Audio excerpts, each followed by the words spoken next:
لیکن دو چیزاں دے حوالے نال فکر اجے اوویں باقی سی. بڑا ایک خیال رہندا سی، بڑا احساس رہندا سی کہ یار اے دو چیزاں انہاں وچ کیویں ترقی کیتی جا سکتی ہے. اور دو چیزاں کی دو بیماریاں بھی سن. مختصر ہے انگریز کہندا ایک ایسی فکر ایسی کہ انسان دا معیار زندگی کیویں بلند ہو سکتا ہے، اور دوسری بات ایسی کہ تعصب تو اپنے آپ کو کیویں بچایا جا سکتا ہے. انگریز نے بڑی ریسرچ کی تھی، آخر انہوں نے کیا انسان دا معیار زندگی کیویں بلند ہو سکتا ہے اور تعصب تو کیویں بچیا جا سکتا ہے. انہاں دو مسئلے دا حل ایک ذات وچوں نظر آیا، اور وہ ذات وہ انگریز کہتا وہ ذات میرے انج سامنے میں جی میں میرے ہاتھ دیاں لکیراں میرے سامنے نے. وہ انگریز کہتا ہے کہ تعصب میرا او دا نام لین دی اجازت نہیں دیتا، پر آج میں تعصب کے پردے سارے ہٹا کے زمانے کو دسنا چاہنا ہوا کہ مینوں انہاں دونوں مسئلے دا حل جس ذات وچ ملیا اس ذات نوں ذات مصطفیٰ کہتے ہیں. ذات مصطفیٰ وچ ملو انہاں دونوں مسئلے دا حل ملیا. کوٹ نواز خان والے توجہ اپنا بات کریں تے او دا رنگ ہو رہے او دی نوعیت اور پیغامہ گل کرے تے او دا ایک رنگ اور ہوتا ہے.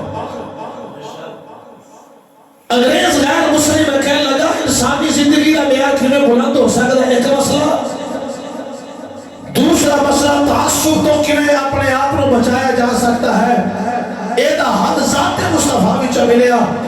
کہنا پہلے مسئلے دا حل انسانی زندگی دا معیار کیویں بلند ہو سکتا ہے، او دا حل ذات مصطفیٰ وچ اے ملیا کہ جنہاں نو زمانے نے دھتکار دیتا سی، زمانے نے جنہاں نو اہمیت نہ دیتی، مصطفیٰ نے انہاں نو پھڑ کے سینے نہ لایا. زمانے دے ٹکے ہوئے لوگاں نو حضور نے اپنا بنا لیا. جنہوں کوئی نہیں سی پوچھتا مصطفیٰ نے او دا بھی حال پوچھے گا.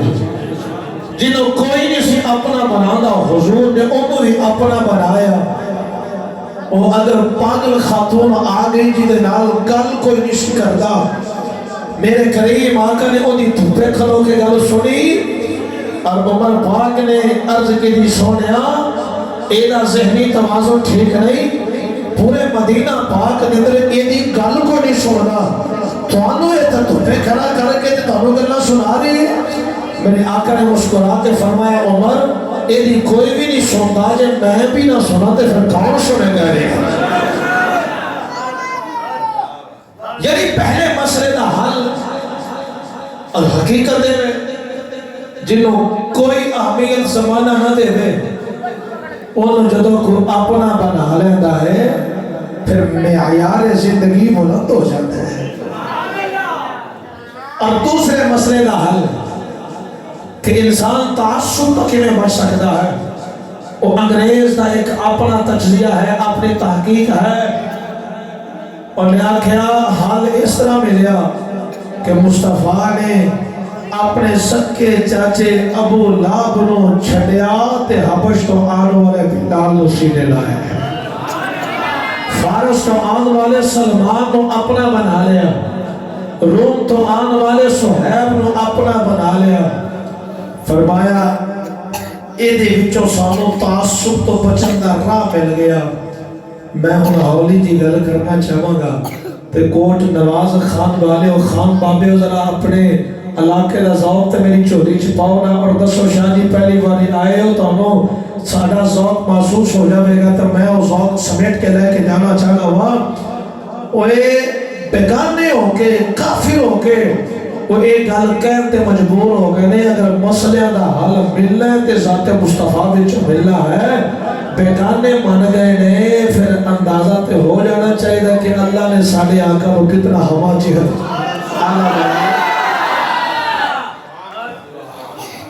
اور حقیقت ہے انسان اپنے آپ کو ہر حوالے نہ اگر ٹھیک کرنا چاہتا ہے تو وہ دا حال ذات مصطفیٰ تو علاوہ نہیں ہے سمجھنا کہ میرے سے ذات و علاوہ اور طریقے نہ حال مل جاوے گا یہ ہوتی خام خیالی ہے اور ایک اور انگریز انہیں بات کی تھی انہیں آکھے میں محمد صلی اللہ علیہ وسلم تو ایس تو آلہ نہیں ماندا کہ وہ نبی سن یا وہ بڑے علم والے سن توجہ میں انہوں نے ایس تو آلہ ماننا ہوا کہ وہ اپنے غلامہ دے اندر قائدانہ صلاحیات پیدا کر گئے کہ وہ غلام انہوں نے اس قابل نہ کر دیتا کہ زمانے دی کسی بھی سپر پاور دے نال انہوں ٹکر لے لی انہوں دلیلہ وچوں سارے جناب خوف دے پوت نکالے اور انہوں نے ایسے مجاہد تیار کی تھے جنہیں جس میدانے جا جاتے ہیں اپنے سکے چھا کے جاتے ہیں یارا بگانے مندے پہنے اپنے دے